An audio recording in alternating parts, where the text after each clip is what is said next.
বাবা তোমারে করি মানা, তুমি জাগতিক জগতের হারানো পাগলের সঙ্গে ঈশ্বর প্রেমিকের পাগলদের মিল দিও না বাবা, এতে অপরাধ হয়। অবশ্য তুমি জানতে চেয়েছ আমার কাছে, এই জন্য অপরাধ নয়। আজকে আমরা যেখানে প্রেমের বাজারে এসেছি, এটা একটা প্রেমের বাজার মিলেছে, মেলা, প্রেমের মেলা। আহা, মূলত তো এই মেলার মূল মতি পাগল, তাই তো? সে একজন পাগল। এই মতি পাগলকে আমার বড় মা শ্রদ্ধেয়া প্রয়াত বীণাপাণি দেবী খুব ভালোবাসতেন, এমনকি শ্রদ্ধা পর্যন্ত করতেন। হ্যাঁ, ঠিক বলছি আমি। একবার মা বীণাপাণি দেবী মতি পাগলের কাছে একটা নালিশ দিল। এই জায়গা বসার জায়গা নাই না, সবাই দাঁড়ায় আছে, যদি বসার জায়গা থেকে বসে পড়ে। বাবা একটু বসে পড়ো, বাবা আমি সবার পায়ে ধরে বলছি একটু বসে পড়ো, এইভাবে এলোমেলো ভাবে থেকো না তোমরা। যদি থাকে রাগারাগি করে না, প্রেমের মেলা, প্রেমের বাজার, এই জায়গায় কোনো রাগ হবে না। আজকে একদিন মা বীণাপাণি বলল, ও পাগল কি কাদ্দারেই বা নালিশ দেই, তোমার কাছে একটা নালিশ দেই। কি?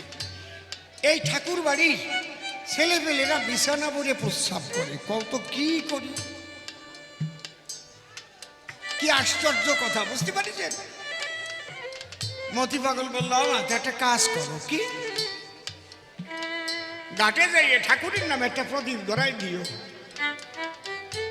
ওই যে ঘাটে গিয়ে, কামনা সাগরে ঘাটে গিয়ে প্রদীপ দিল, সেখান থেকে আর কেউ বিছানা ভরে প্রস্রাব করে না। মতি পাগল।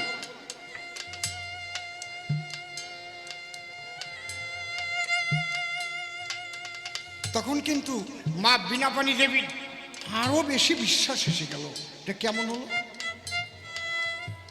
এ কোনো তন্ত্রমন্ত্র তাবিজ কবজ দিছিল কি? এই যে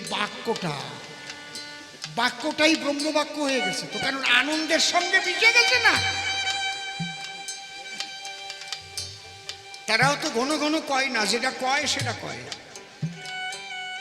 তারাও তো ঘন ঘন দীক্ষাও দেয় না, নিজেরা নিজেরে পাগল বলতেও বলে না।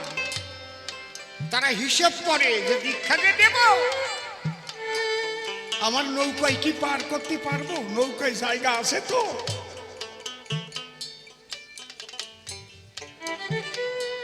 আমি নিজে দেখেছি 1000-এর বেশি লোক লাইনে দাঁড়িয়ে আছে ভবা পাগলার কাছে দীক্ষা নেওয়ার জন্য, 4 জনরে মাত্র দিল। 4 জনরে দিয়ে আর বললো, তোমাদের গুরু আমি না, তোমরা যাও।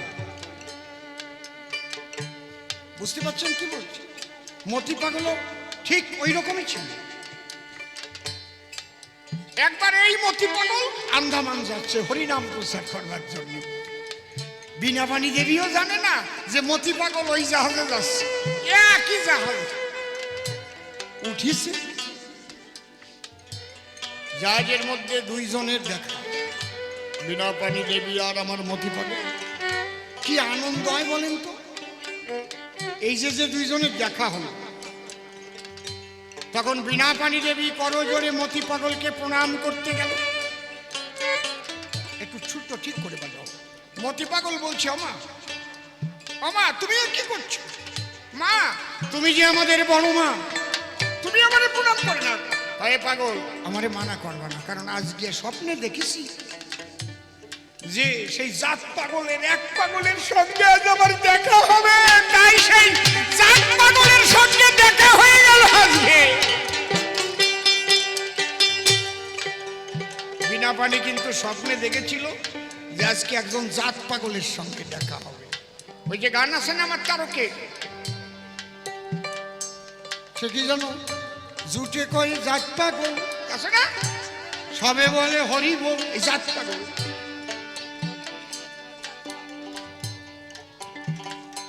ভাবতে পারেন মা বিনা পানি প্রণাম দিল,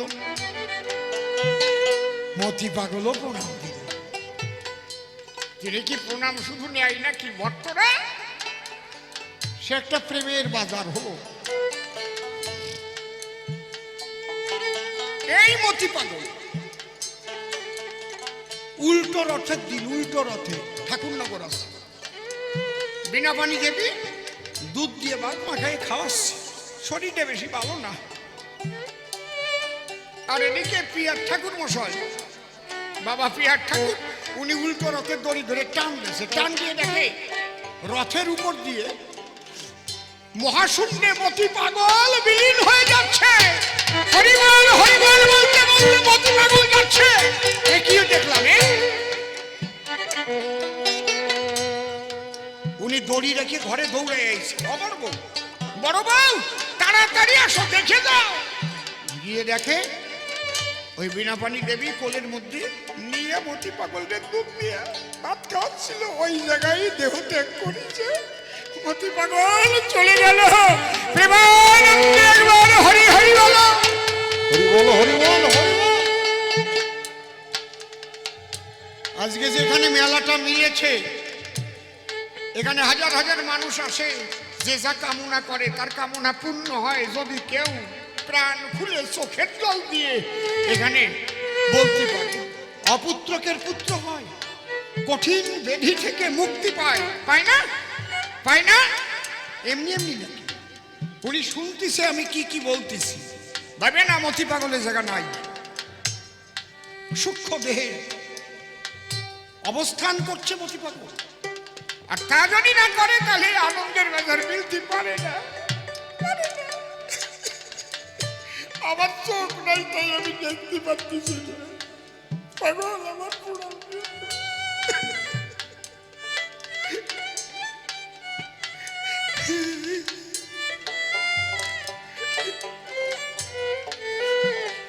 পাগল যাবার আগে বলে গেছিল, আমারে তোরা ওই পর্দা গোবরা শ্মশানে ওই জায়গায় রাখিস নিয়ে, একটা বাক্স করে ওই জায়গায় পাগল রে রাখি। 1 মাস পরে সবাই ভাবলো, 1 বছর পরে সবাই ভাবলো দেখি একটু বাক্সটা খুলে দেখি পাগলের কি অবস্থা। গিয়ে দেখলো পাগলের দেহ আর সেখানে নাই, একটা জট পড়ে আছে আর একটা ফুলের মালা পড়ে আছে। পাগল দেহ নিয়ে শিহরির আনন্দের বাজারে চলে। হীরামন পাগলের দেহ পাওয়া যায় নাই, মীরাবাইয়ের দেহ পাওয়া যায় নাই, রূপ গোসাইয়ের দেহ পাওয়া যায় না, মতি পাগলের দেহ পাওয়া যায় না। রেখেছে নাই, একে বলে অপ্রাকৃত দেহ।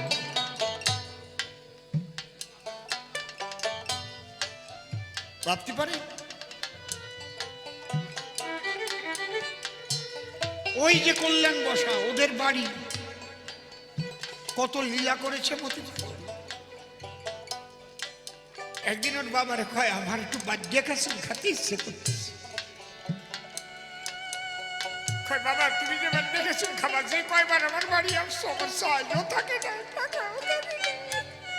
তোমার একটু খুদির ফ্যাস রান্না করে একটু পুঁটি মাছ বাজিয়ে তাই কয় দেখা যাক, ঠাকুরের ইচ্ছে অনেক কিছু হতে পারে। ওর বাবা বাঁশ কাটতে গিয়ে ওই যে বাঁশের যে ঝাড় তার নিচে যে শুকনো পাতাগুলো থাকে, সেই পাতার মধ্যে বড় এক বাদ্যে কাছে পাইছে। কেমন লাগছে? পাগল খাচ্ছে। এ হচ্ছে মতি পাগল। জয় জয় মতি পাগল প্রীতে সবাই একবার হরি হরি বলো, হরি হরি বলো। ও বাবা সর্বানন্দ, তুমি যে পাগলদের কথা বললে তারা কি এইগুলো পারে? তারা তো পাগল হয়ে ঘুরে বেড়ায়। স্ত্রী মরে গেছে পাগল হয়ে গেল, টাকা হারাই গেছে পাগল হয়ে গেল, বউ মরে গেছে পাগল হয়ে গেল, স্বামী মরে গেছে পাগল হয়ে গেল। সে পাগল, ওগুলো হচ্ছে ব্রেন ডিফেক্ট, ব্রেন আউট হয়ে যায়। আর এদের ব্রেন আরো তীক্ষ্ণ হয়। যেখানে বৈজ্ঞানিকরা ফেল হয়ে গেছে সেই জায়গা পাগলের খেলা চলছে। হরি হরি বল। লেগে সেই রূপের ছটা খসে পলো পল্লুক কাটা চাঁদকুলের পর দিয়ে বাটা তরঙ্গে সাঁতার খেলতেছি আমি যেদিকে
ডেকে বলে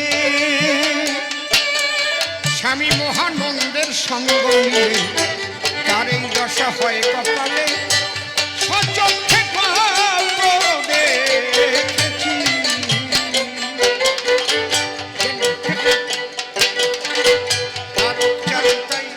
ডেকে বলে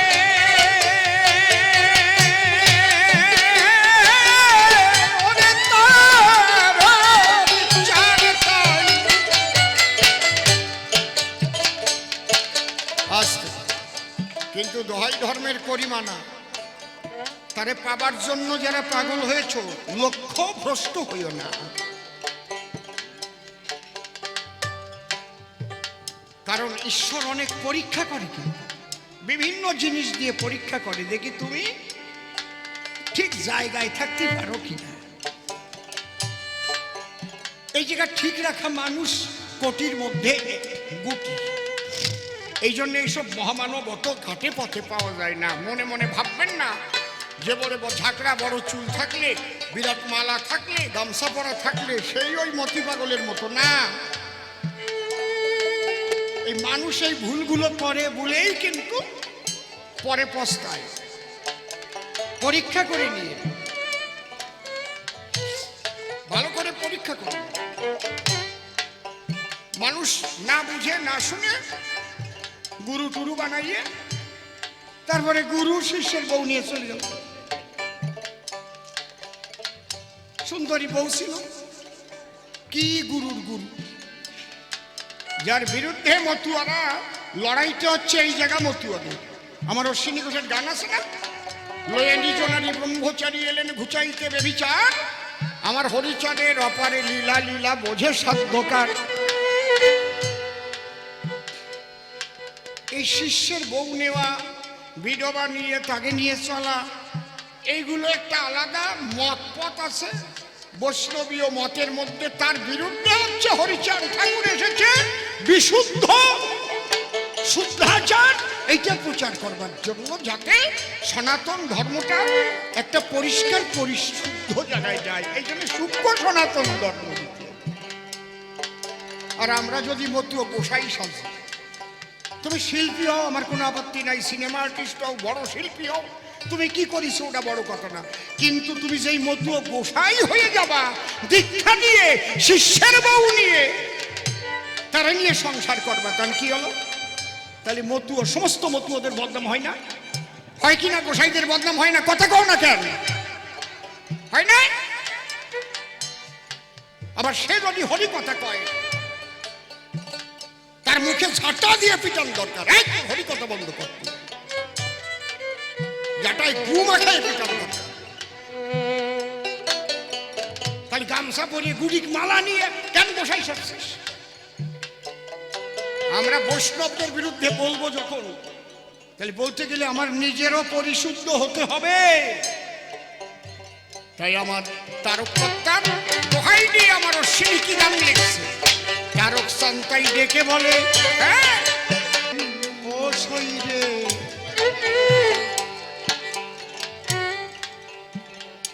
এই যে এইবার সেই হরিরূপ দর্শন করছে,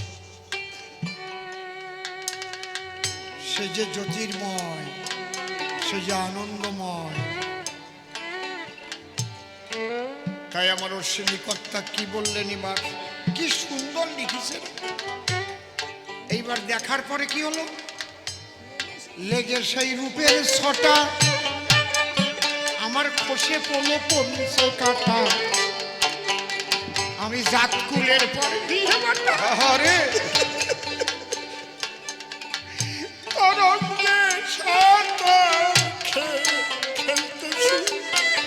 বলছিলাম না সাগরের তরঙ্গে লেগে সেই রূপের ছটা আনন্দময় প্রেমময় হরি বল হরি বল হরি বল হরি বল।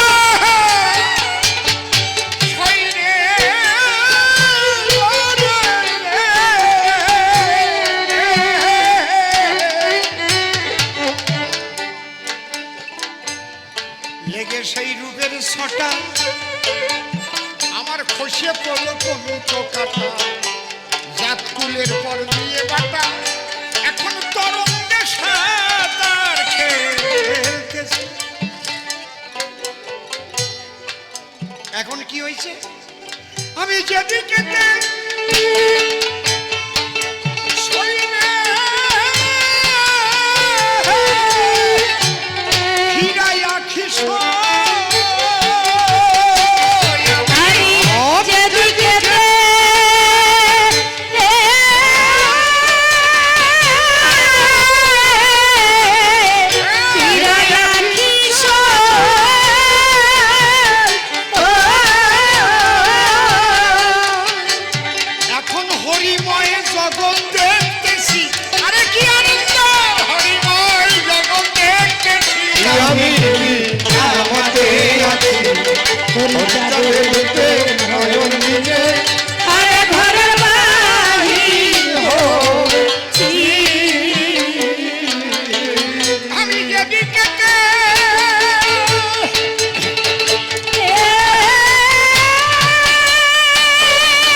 স্বামী মহানন্দের সঙ্গ নিলে তার এই দশা হয় কপালে, সচক্ষে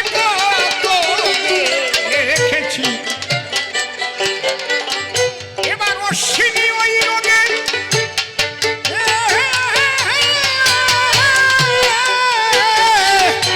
মরুক জলে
ইষ্টদেব তার দেখা পায়।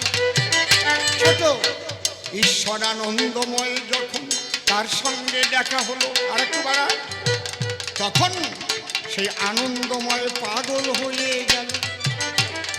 তখন তার বাক্য ক্রিয়া মুদ্রা বিজ্ঞে না বুঝায়, না জানিয়া না বুঝিয়া তার এই পাগল কয়। সে এমন এমন কাজ করে সেটা বৈজ্ঞানিকরাও পারে না, এই জন্য তারে পাগল বলে আখ্যা বটে দেয়।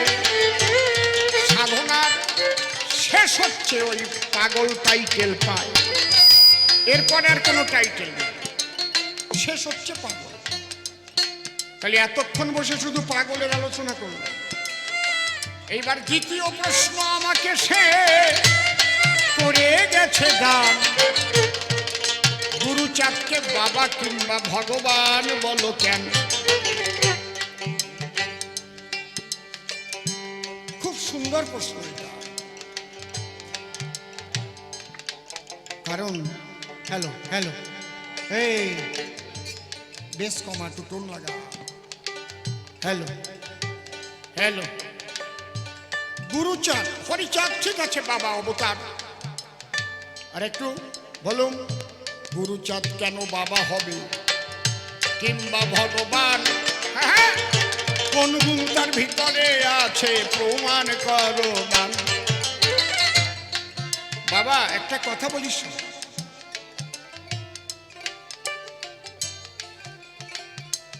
বাবা হওয়ার মতো কাজ করলেই তখন তারে বাবা বলা যায়। আমাদের শাস্ত্রের মধ্যে লেখা আছে পঞ্চপিতার সপ্তমাতা, পাঁচজন বাবা হওয়ার সমতুল্য, আর সাতজন মা হওয়ার সমতুল্য। কি কি একটু শুনেন। পঞ্চপিতা সপ্তমাতাটা কি? হ্যালো, আর একটু টোন। পঞ্চপিতা, প্রথম পিতা হচ্ছে যে পিতাই আমাকে জন্ম দিয়েছে, জন্ম যার ঔরসে, সেই আমার প্রথম পিতা বলি সভা পাশে। আত্মবৈজায়তে পুত্র, এটা হচ্ছে প্রথম সূত্র। তাহলে জন্মদাতা পিতা, লিখে নিয়ে যাও। আর কে? শিক্ষাদাতা আর এক পিতা। শুধু জন্ম দিলে কি হয়?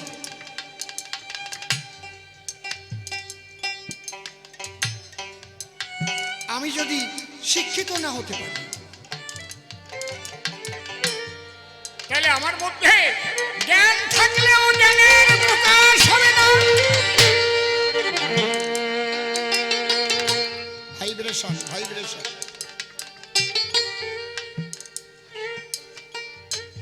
আমি দেখেছি লক্ষ্য করে, এমন এমন কৃষক যারা এক অক্ষর লেখাপড়া জানে না, তাদের মধ্যে এত জ্ঞানের প্রখরতা। সে যদি সুযোগ পেত তাহলে জগতে বড় একটা কিছু হতো। শিক্ষাদাতাকে কেন পিতা বলা হয়েছে শাস্ত্রে? আমরা যদি হিস্ট্রি অফ এডুকেশন এটা পড়ি, অর্থাৎ শিক্ষার ইতিহাস, হিস্ট্রি অফ এডুকেশন, সেখানে শিক্ষাকে তিন ভাগে ভাগ করেছে। মা বাবা সবাই একটু লক্ষ্য করে শুনুন, আর তোমরা জানিয়ে দাও সবাইকে আমার এই কথাগুলো। কি কি? একটা প্রাচীন যুগীয় শিক্ষাধারা, একটা মধ্যযুগীয় শিক্ষাধারা, আর একটা আধুনিক যুগের শিক্ষাধারা।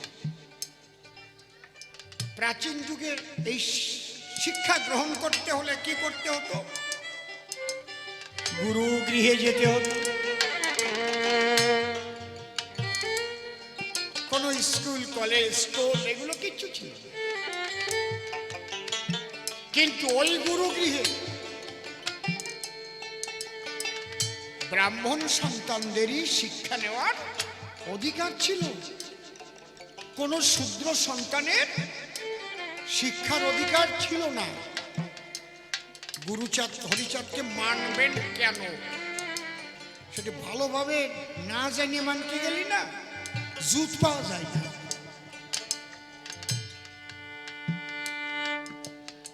তাহলে প্রাচীন যুগে এই সমাজের অধিকাংশ সংখ্যা গুরু, তারা হচ্ছে তাদের দলিত পতিত লাঞ্ছিত বঞ্চিত করে রাখা হয়েছে, শিক্ষার অধিকার দেওয়া হয়নি। গোসাই দাঁড়াই রয়েছেন, আমার ভাল লাগতেছে না, বসেন, নয়তো উঠে এসে এই জায়গা বসেন, উঠে এসে আমার এই খাটে বসেন, বসেন, ভাল লাগতেছে না, আপনি একটা গোসাই বলেন। মধ্যযুগে তৈরি হলো টোল।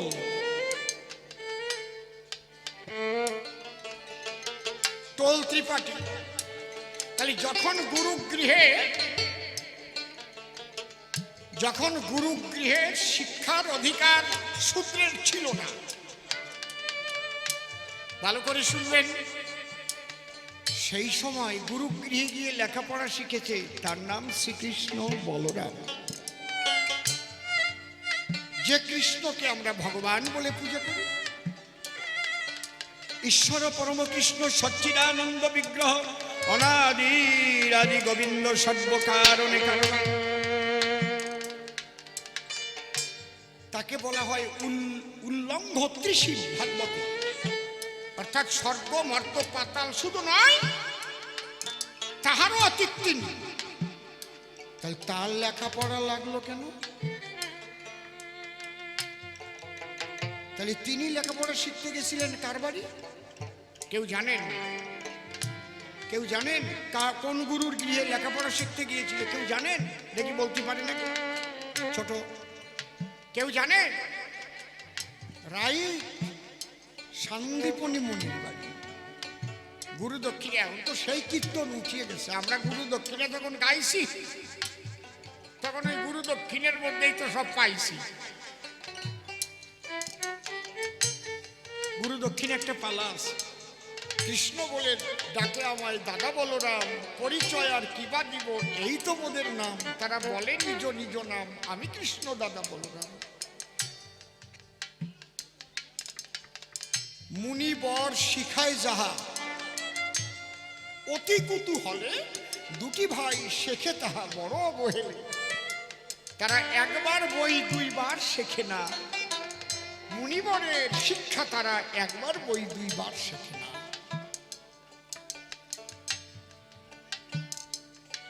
এই তাহলে ভগবানকেও লেখাপড়া শিখতে যেতে আমরা দেখলাম। আমি কাউকে ছোট করবার জন্য কিন্তু আলোচনা করছি না, শিক্ষার মূল্য কতটা এইটা বুঝাবার জন্য এই ইতিহাসগুলো টানছি।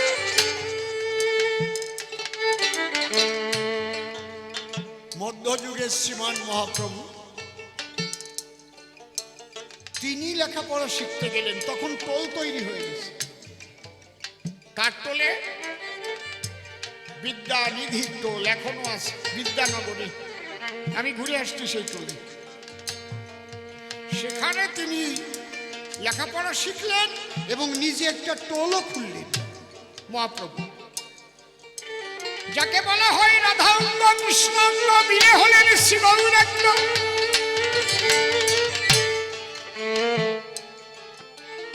রাধা প্রেম তরঙ্গ বিতরিত এল। আমি যদি প্রশ্ন করি, বিশ্ব স্রষ্টা সেই গৌর হরি, সে আবার কেন লেখাপড়া শিখিবার তরে গেল?